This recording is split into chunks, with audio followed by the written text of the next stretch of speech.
Mwaramutse none tariki ya mbere z'ukwezi kwa gatanu mwaka wa 2026 tubyita iki? Tuvuge yuko noneho ishyano riguye, tuvuge ko yanambara imaze igihe kinini cyane ivugwa aribwo igiye kuba mu buryo bupanuye murasirazuba bwa Repubulika ya Congo, intambara yakwira mu karere kose muri rusange nyuma umupango mukomeye cyane wapanzwe by'igihe kirekire wongeye kugarurwamo ibyitwa kubaka ubwami bwa Bantu muri kano karere. Nimvuga Bantu umva ubwami bwa Gihutu muri kano karere. Ukutse ibikuba ucyumva ayo magambo, nanjye niko byagenze. Hari umupango wapanzwe urimo Abanyazambia, Angola, Afrika y'Epfo, Tanzania, Uburundi na Congo. Ujye gusura ku butaka bwa Congo, ingabo za Zambia ngo zinjiye muri Congo. Ibyo twavugaga ku munsi w'ejo nta makuru kwe dufite, byanya by'amakuru page zirarambutse, mama 23 ngo bayipangiye kwirasa imvange. Ndaje mbikubwire ikiri kuvugwa neza kuri ubufatanye. Sibyo gusa ariko nanone Wazalendo bo ngo baragenzura Nord Kivu ndetse gukora ibikorwa wakita ibyo gukora patrouille mu duce dutandukanye aho M23 yavuye. Rubero bayishyizemo inkambi Wazalendo bati ubundi ahangaha hari iwacu, tugomba kwagenzura mu buryo bwuzuye inguni zose. N'Abazalendo batangiye kubyina ikiyama bavuga yuko ubu ngubu none bari mu buryo bwa controle, uburyo bwo kugenzura byuzuye kandi byange bikunde ngo nta kongera gusubira inyuma. Ubu ngubu asa nabo bizeye, barangije kugira icyizere cy'uko ubu duce twinshi two mu burasirazuba bwa Kongo muri Kivu y'Amajyaruguru harimo 23 twabaye utwabo, ndetse afite n'icyizere ko leta ya Kongo izakomeza kubafasha kugeza bageze no mu mujyi wa Goma. Uzi ko bagitekereza ibyo kurwana we, nta gahunda yo kurambika intwaro hasi bafite. Abo ngabo ubona ku ruhande rw'iburyo bari mu mpangu bari kwamuka mu gace kamwe bajya mu kandi kipese n'ahandi. Umugambi bafite n'amagambo bavuze, intambara bateguje umurwano ukomeye. Ndaje mbikubwire mu buryo budasanzwe. Sibyo gusa ariko ahubwo mu byo turaza kuganira harimo n'iki ngiki yitwa Bwana Kakulo Evariste, ni General Major, ni umuyobozi wa Kivu y'Amajyaruguru mu bizwi nka Etat de Siège. Ubugambanyi burakomeje. Yakiriye itsinda ry'Abadage baturutse mu Budage baza muri Kivu y'Amajyaruguru. Buretse ntabwo muri Kivu y'Amajyaruguru ariho hari ambasade ya leta y'Ubudage muri Congo, oya, ahubwo uyu muyobozi uturutse mu Budage yaje muri bwa butumwa bumaze iminsi bahuriyeho n'Ababiligi n'Abafaransa ubwita kwita ku burenganzira bwa muntu muri Burasirazuba bwa Congo. Ndakubwira mu buryo bwa nyabwo ikizanye umugabo n'ikiri gutekerezwa na benshi mu mugambo ukomeye urimo Ababiligi ndetse n'Abafaransa. Kagambane 23 bari kwipangira nimenye ivyarizo, nimenye ivyabaye. Wanamugani biranashoboka. None se ibiriya bintu bazanye navyo na mahoro uti nibiki? Ndabikubwira. Sibyo gusa turaza kuvugaho. Sima 23 ngo nayo iri gutegura kurasa. Gahunda no kwisubiza umujyi wa Uvira kandi barwanye mututu w'imbunda mujye kongera kumva uko tsorana. Ibi ndabikubwira mu buryo burambuye ndetse n'ibyatangajwe. FDL kujye kurasa muri Uganda bitumye PDF ipanura basoda ku mipaka, ndetse yemeza yuko nta mwana usi yajya ku mugezi nimba FDL batangiye gahunda gushaka kwataka igihugu cya Uganda baririwe nibaraye. Ni igikorwa cy'ubwiyabuzi bagiye gukora. Izo ngingo z'ingenzi zose tugarutseho cyangwa se amakuru tuvuze mu nshamake ni nyarambura na uratangara. Mama nimba ari ikintu Kongo ikoze gikuye imitima benshi ni buryo wapanze mu rugamba. Niba koko rugiye kuba birengagije ibiganiro biherutse kubera mu Busuwisi, ibi bigiye kuba mu kano karere, reka ngo ikaze tujyane ku musozo mubwira amakuru yose ko yakabaye ukari kuvugwa nta kimwe ishize ku ruhande. Yewe Rumungu wa Kamanzi w'Uruwande, ikaze ngo tujyane ku musozo.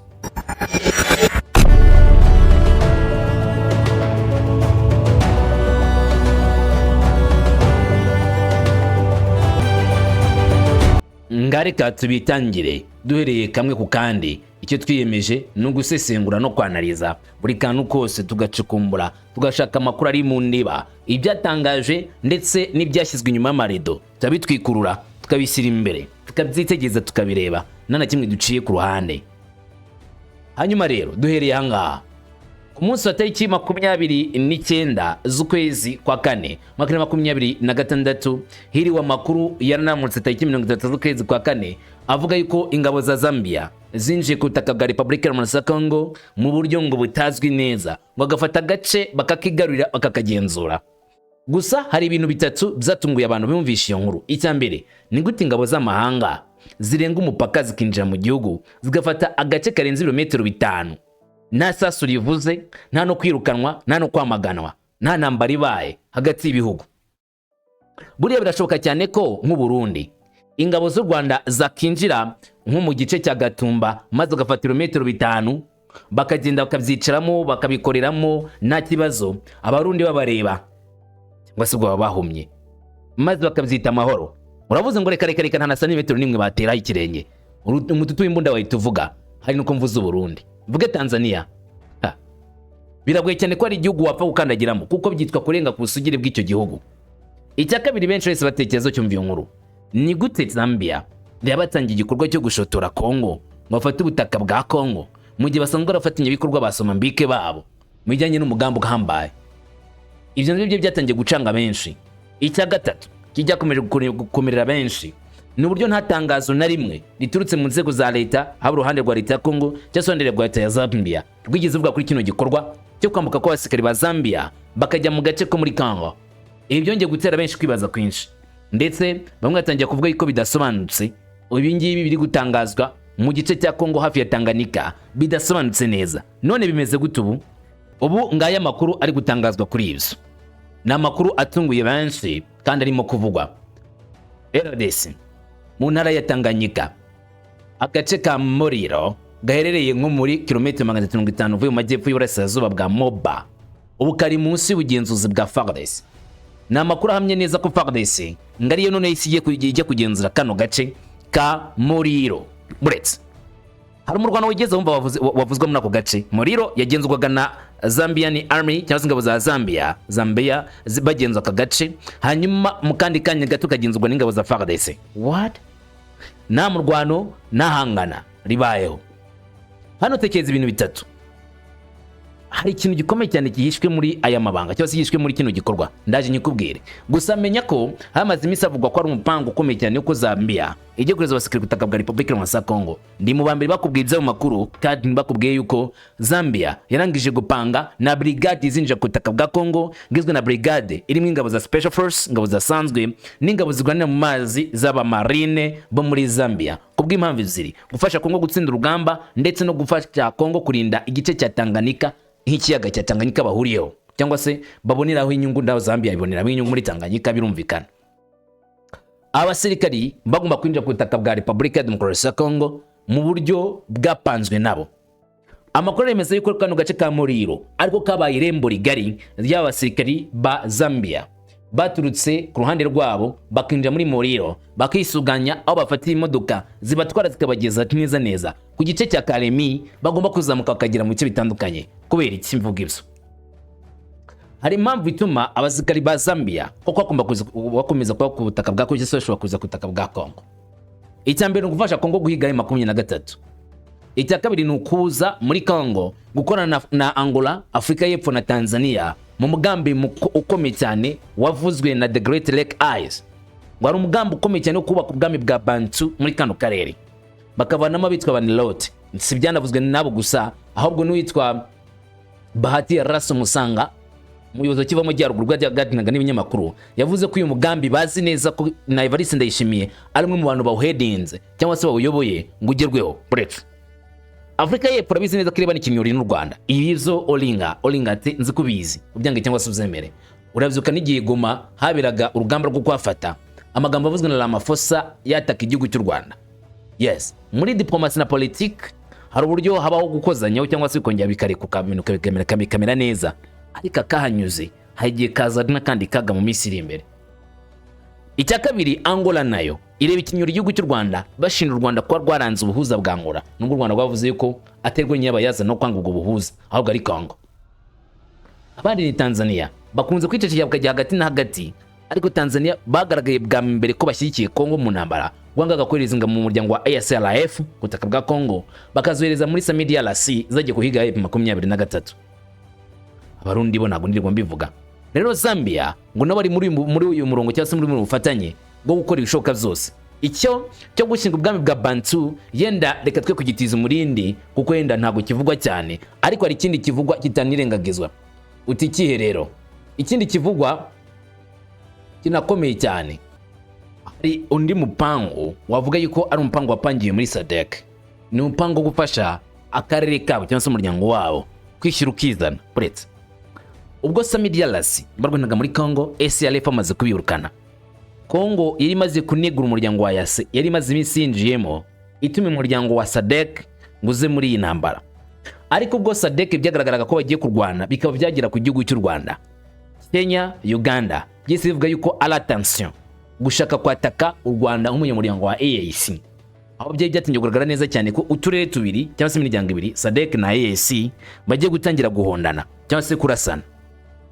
Aha rero ngo bari umugambo ukomeye cyane n'ubundi Tshisekedi, Ndayishimiye, Ramaphosa, Lorenzo ndetse na perezida wa Afrika y'Epfo na perezida wa Zambia nawe arimo muri umugambi Hichilema, ukongeraho na Mama Samia Suluhu Hassan, babarapanze no kuza kurwana bafasha Kongo gutsinda iyi ntambara, bagatsinda 23 batwerera igihugu cy'u Rwanda.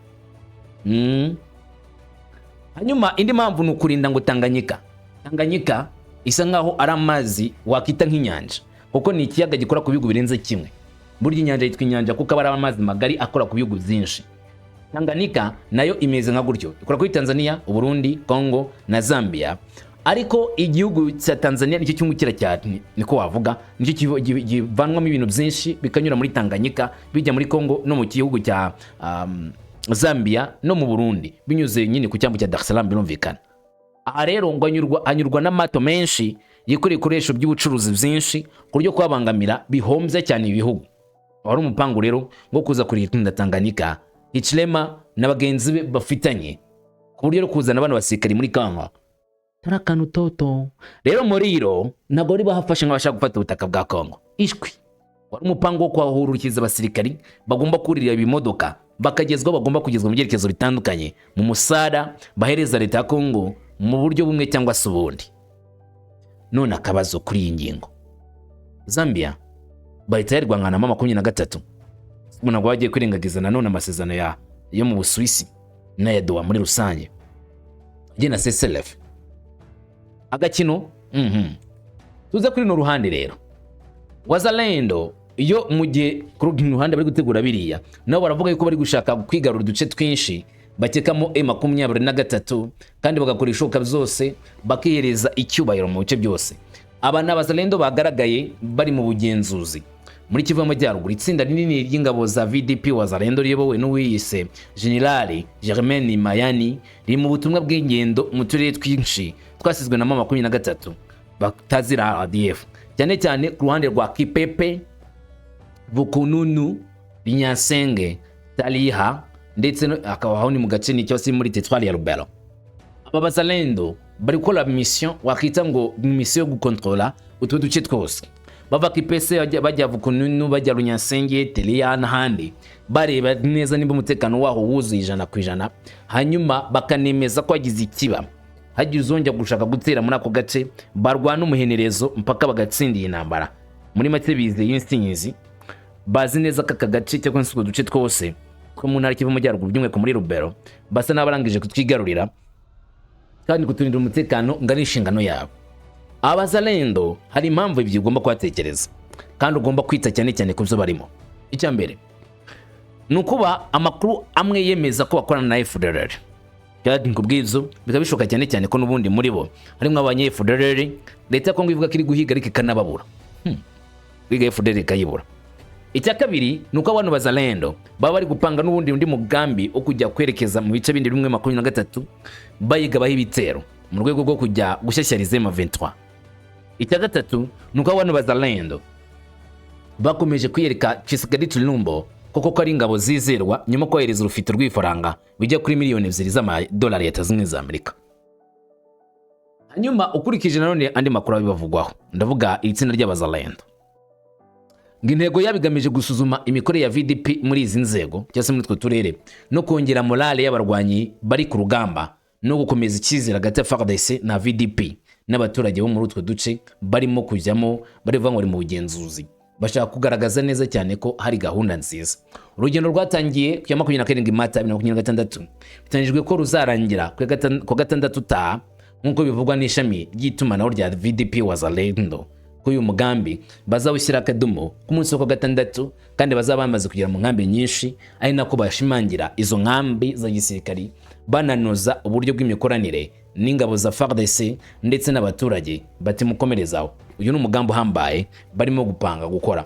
Mvuze ko Bazalendo kuko nagombaga kubava mvuga kuri iyi ngingo. Iyi ngingo ikomeje guhagurutsa abantu benshi none muri Kivu y'Amajyaruguru. Gute Ubudage buza muri Repubulika ya Demokarasi ya Kongo maze bakaza mufatanye na Kinshasa mwibanga? Ni urugamba koko rubazanye? Ni ikibazo nyine nawe twakibaza. Gusa bisa nkaho ari byo. Buretse tubanze dusoma amagambo kuri X ya guverinora ya Kivu y'Amajyaruguru. Iyi guverinora yagize iti: Guverineri wa gisirikare wa Kivu y'Amajyaruguru Major General Bahise Somo Kakule yatangiye imirimo ye yemewe Beni akinahagera ku wa kabiri tariki 28 Mata 2026. Bati ndavuga nyine uruhande rwa leta ya Kongo rutangaza iby'iyi nkuru. Yakira itsinda ry'Abadage riyobowe na The Host Human Rights mu mugoroba, Yesu ushinzwe uburenganzira bwa muntu wo mu Budage ku mugoroba wa tariki 28 muri kara gace ka Beni. Amakuru akemeza yuko uyu Mudage amagambo yavugiye muri ako gace na amagambo yagaragaje neza uburyo baje muri aka karere. Mu mvugo ye yagaragaje ko ikintu nyamukuru kizanye Ubudage muri Kivu y'Amajyaruguru ari gukurikirana ibintu bitatu bikurikira: gahunda y'ubufatanye mu iterambere hagati y'Ubudage na Repubulika ya Demokarasi ya Kongo. Icyo ni icyambere kibanze. Gusa bamwe bavuze bati niba se gahunda y'iterambere hagati y'Uburasirazuba hagati ya Kongo n'Ubudage biza gupangirwa mu ntara cyangwa bipangirwa ku biro bikuru by'igihugu mu murwa mukuru Kinshasa. Kabiri, ni ukunoza uburyo bw'umufatanye mu kurengera abasivili. Iyi ni turufu ari Abadage, Ababiligi n'Abafaransa bahuriyeho cyane, ifite izindi ngingo zikomeye ziri kumwe kurangiza ikibazo cyo muri Kongo. M23 bayegetseho ibyaha byose rinyo ku muntu mu gihe yaba yanze kwemera amasezerano cyangwa se kwemera ibigenwa na Kinshasa, gufungura ikibuga cy'indege no kongera kwisubiza Goma. Uyu ni umupango na M23 bwayo yakubwira ko yabanje gutinya gutishyira mu bikorwa ibyo bayisabaga bino gufungura ikibuga cy'indege cya Goma. Ibyo ngibyo urabyibutse simwe ko mbisubiramo. Abadage ariko mbere yuko uyu mugabo aza muri Beni witwa Madame Therese Wagner Kayikwamba yagira uzinduko yari yakiriye none Ubudage cyangwa se umuyobozi w'Ubudage muri Kongo, ni ambasaderi w'Ubudage muri Kongo, bajyana ibiganiro byibanze ku bintu bitatu nanone. Icya mbere ni ubukungu, ufatanye bw'ibihugu zombi. Icya kabiri ni uburyo bwo kunoza cyangwa gushyira mu bikorwa amasezerano ya Washington ndetse na Doha no kwemeza umwanzuro 2.7 ndetse na 2.808 y'umuryango w'abibumbye. Yose ni imyanzuro irebana na M23 ndetse imwe n'imwe iromboreza kavuga ko M23 igomba kuva mu duce twose igenzura muri Kivu y'Amajyaruguru. Ibyo bihuza no kuba hari amakuru agaragaza uburyo Kongo imaze iminsi gushaka imbaraga n'amaboko mu bihugu bitandukanye cyane cyane by'i Burayi. Ukabona ko Abadage cyane cyane muri kino gihe bari kurebwa. Dore impamvu Abadage bari kurebwa cyane mu bihugu by'i Burayi, European Union, bamaze iminsi hari inkuru nyinshi ziri kuhaturukamo. Gusa tuzi neza ko bo na Leta Zunze Ubumwe za Amerika ari afite ibikorwa babo bugufi. Uyo bafite ibikorwa Leta Zunze Ubumwe za Amerika mu bihugu by'i Burayi, European Union, mu bya gisirikari ahita uvuga Ubwongereza n'Ubufaransa mu buryo bwa gisirikare na politiki. Hanyuma ukazanamo na Turukiya muri cyane cyane muri OTAN.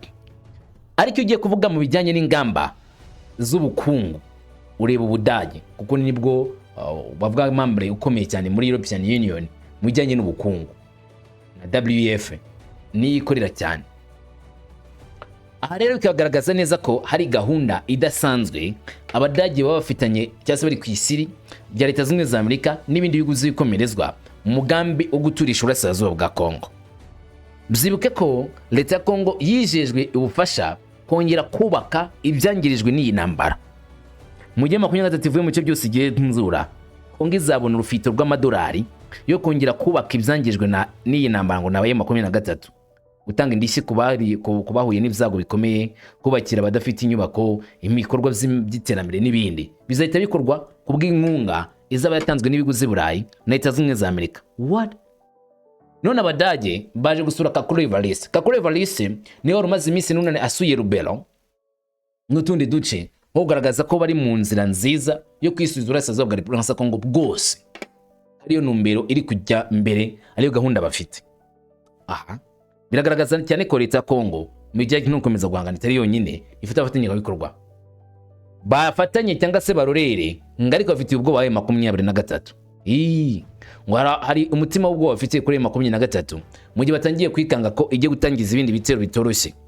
Kutarwa X gumwe mu banyamakuru bakomeye bo muri Kongo aya n'amagambo yatambukije ati M23 iri gutegura kongera kurasa, gahunda no kwisiza umujyi wa Goma kandi barwanya.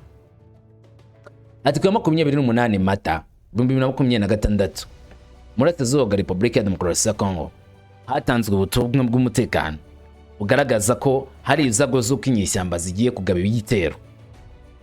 Bwana Daniel Micombero Batubenga ati dukurikije inyandiko yatanzwe umutwe w'ingabo za Kongo cyangwa se ingabo za Kongo zizwi nka FARDC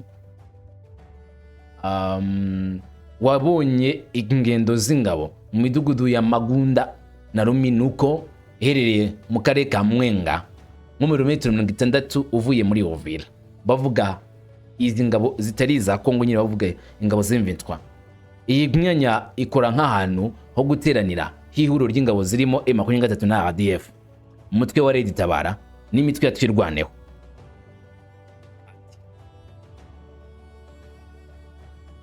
Raporo ivuga kwitegurwa ry'igitero kibasira cyane cyane imitwe ya Remera na Bijombo hagamijwe kwambuka imipaka ifitwe n'abakorera bushake Wazalendo baharanira kwirwanaho kw'igihugu cy'abavyeyi babo VDP no kwerekeza muri Uvira. Bivuga kandi ko uburyo bushobora kugira ingaruka ku karere cyane cyane ku gihugu cy'abaturanyi cy'u Burundi. Batubenga avuga ko nyuma kubona gupakururwa kw'ibikoresho bya gisirikare byinshi no metero 60 uvuye muri Uvira ndetse no kumanuka kw'abasirikare benshi, ngo bamenye gahunda yuko ahantu h'ingenzi agomba kwatakwa ni mu gace ka Remera na Bijombo, kandi nyuma kwataka gahita komereza kujya gufata Uvira. Inamba itarangira ngo ahubwo yakomereza mu gihugu cy'u Burundi Bujumbura. Buretse Burundi nabwo tariki 27 bwapakuriye ibikoresho byinshi mu ndege, bivuga ko yatutse mu Bubiligi. Ibindi bikoresho byinshi bivanwa mu bigo za gisirikari, bimwe bikikizwa ku mipaka nk'aho bitegura igikorwa kidasanzwe cya gisirikari. Ibindi byinjizwa muri Kongo mu modoka zigera muri 16 zabonwe, ibindi bijyanwa mu bindi bigo bya gisirikari nk'Igitega. Wibuke ko byari nyuma yuko n'ubundi muri Bujumbura havuzwe itwika ry'ikigo cya gisirikari. Ntabwo higeze atangwa briefing cyangwa se atanga igisobanuro cy'ibyabaye muri Bujumbura ikibyo bikoresho bya gisirikari. Gusa ababikurikiranye n'amaso yabo banajyanye n'umwuko hari, babona ko hari urugamba rwarimo gupangwa kandi rwazagira mu gihugu cy'u Burundi. Ari nabyo Batubenga ubwe avuzeho.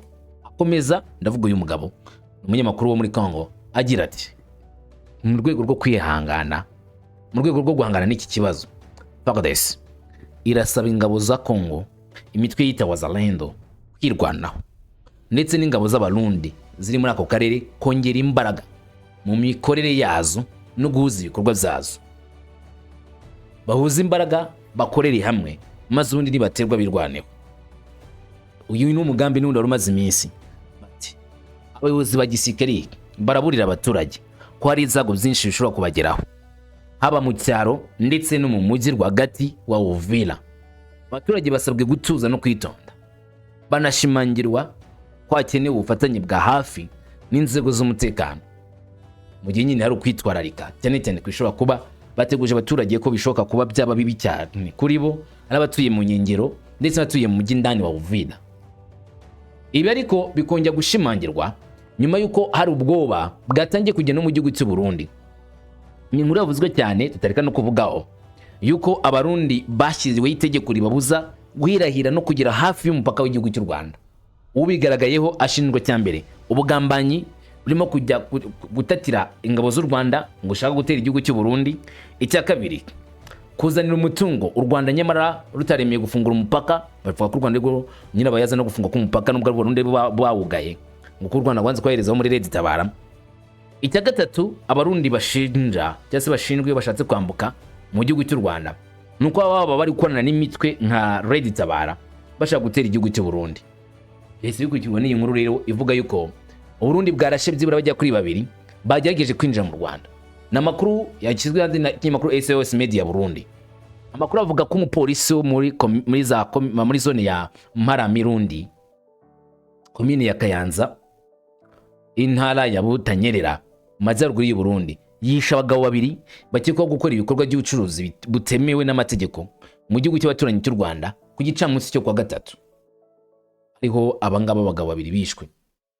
Amakuru atangazwa nk'uko amakuru aturuka kuri polisi ndetse n'abatangaza amakuru babivuga kuri kino kinyamakuru, bivuga ko abo bantu babiri bafashwe bajyanwa mu bitaro bya polisi y'igihugu cy'u Burundi PNB mbere yo kuraswa nyuma gato yuko batawe muri yombi. Ntago baraswe bacyambuka, ahubwo barashwe batarambuka. Amakuru aturuka kuri polisi yo muri ako gace avuga ko ubuyobozi bwatanze amabwiriza atazwi y'ipimira ikoreshwa ry'ingufu zica umuntu wese wafatiwe mu bikorwa byo kwinjiza mu Rwanda magendu, nyamara aya makuru ntabwo yigeze yemezwa n'urwego rwari rwose.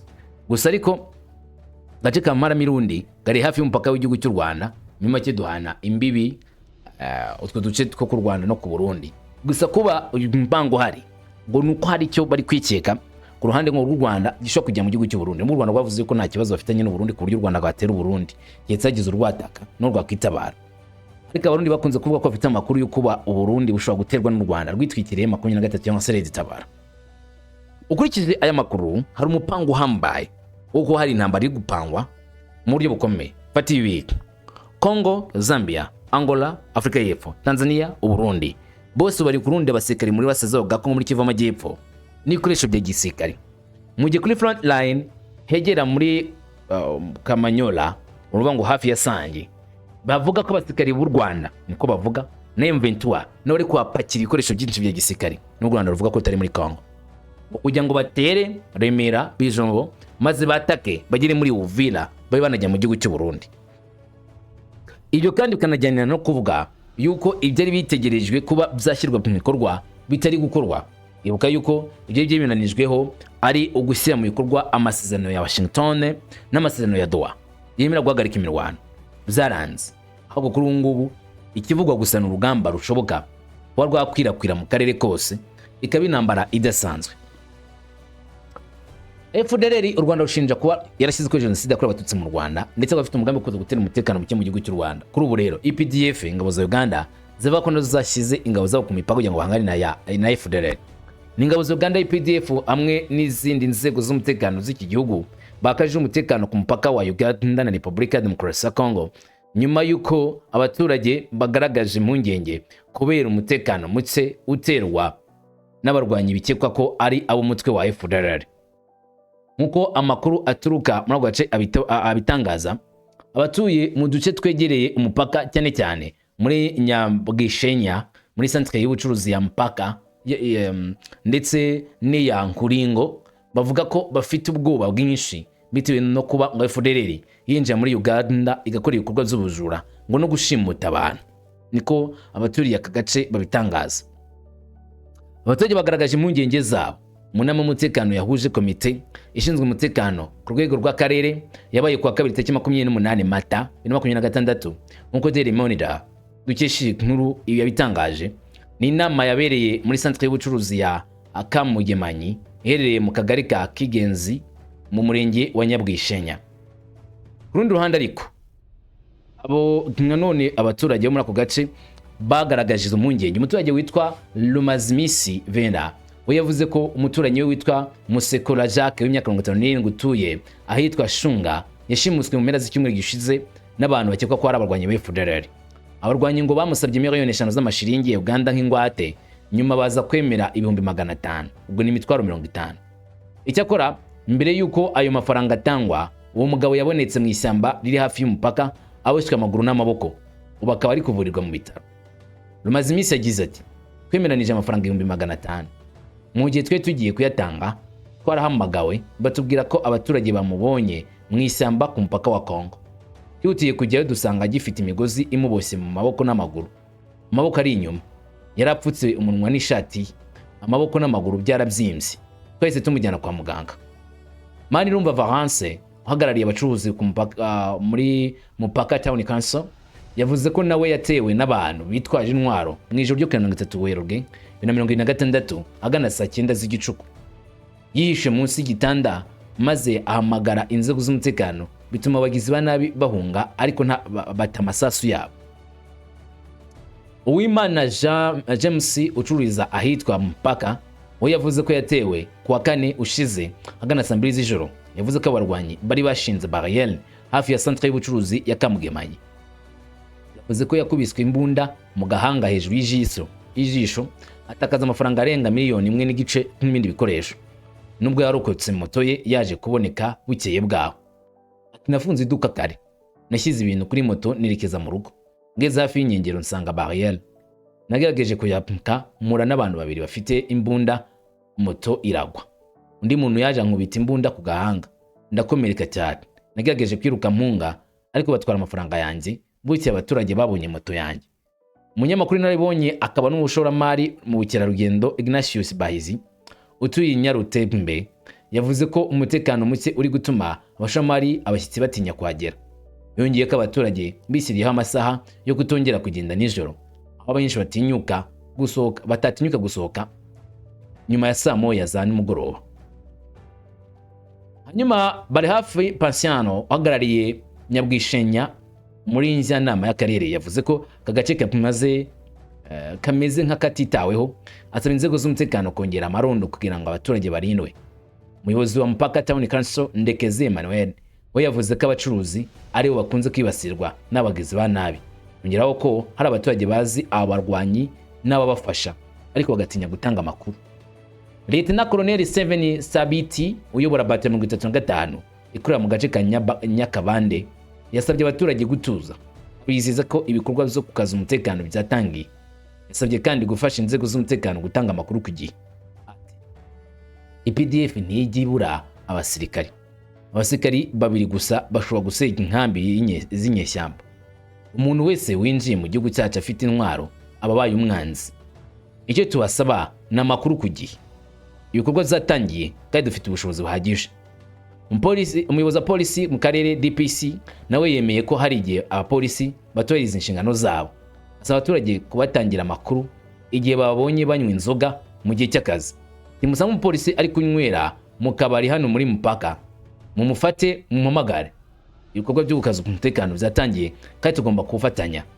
Bivuze yuko ngo FDL gushakisha abarwanyi ikajya no gushaka imari muri Congo no muri Uganda.